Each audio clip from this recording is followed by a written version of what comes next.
I like, probably you won't remember, but there was an actor called Jimmy Clitheroe. Because when I was a young lad, Clitheroe. That's unfortunate. There was no televisions when I was a young lad. I'm giving my age away. So in fact, nobody on our street had a TV. So we used to listen to radio, and I used to love listening to Jimmy Clitheroe. He was a comedian at the time. Yeah, it's about the same time. Put him away. George Formby was quite big in them days. Yep. Yeah, the Goons as well. Yeah. Jimmy Clitheroe was my hero. I used to love Jimmy Clitheroe. And then from there, as things progress, a name I mentioned to you earlier, which always I love, Kenny Everett. I used to think he was awesome. Let's count to 3. Yay! Ken Goodwin.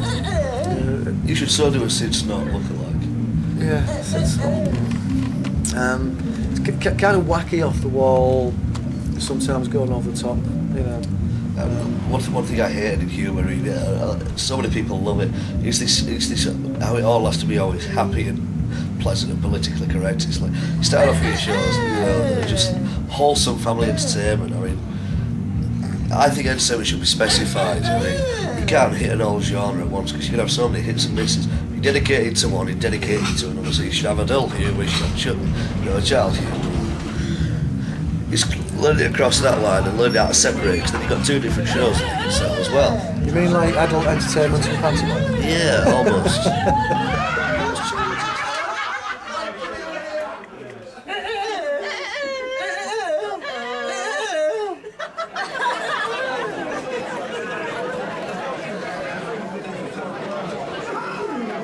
Hello, David Thomas, one of the game man. How are you doing? Very well, thank you.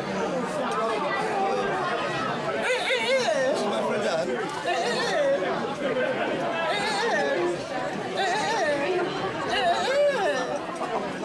Tell me, are you gay? Are you gay? I thought so. Had to ask. Are you gay?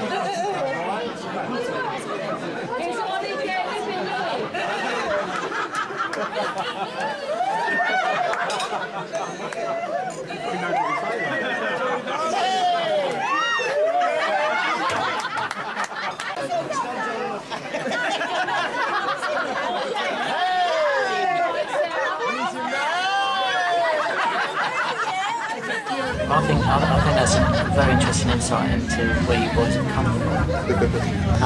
And I have to say, your timing, although you're mimicking another act, is absolutely, it's probably actually better than theirs. So it's a joy to watch. I wouldn't say it was better. I'd like to be on par. Yeah. It'd be nice to be close. Yeah, definitely. It'd be nice to be accepted, really. Well, what I'm picking up on is that you're doing a live act that was actually recorded on TV. Now I know those guys have got a history of you know, an apprenticeship, so they've got that. But to actually do that with people eating, drinking, screaming, laughing, so I think that's pretty cool. There are a lot of touchy-feely people in there. They like to touch. And it's it's that panto feel, but it's adult pantomime, you know. But still, you were asked number 2 in UFO. Shut up. Have you told him? Does he know? Do you know? Oh yeah, I think. No, I can't believe you told him that. All right, I was in Chubby Brown's film UFO and I got my bum out. to 4 nuns. Copyright. What was the line again? What was the memorable line? Something about a smelly bottom. Chubby, you smelly bastard, I think was the line. No swearing about the kids watching.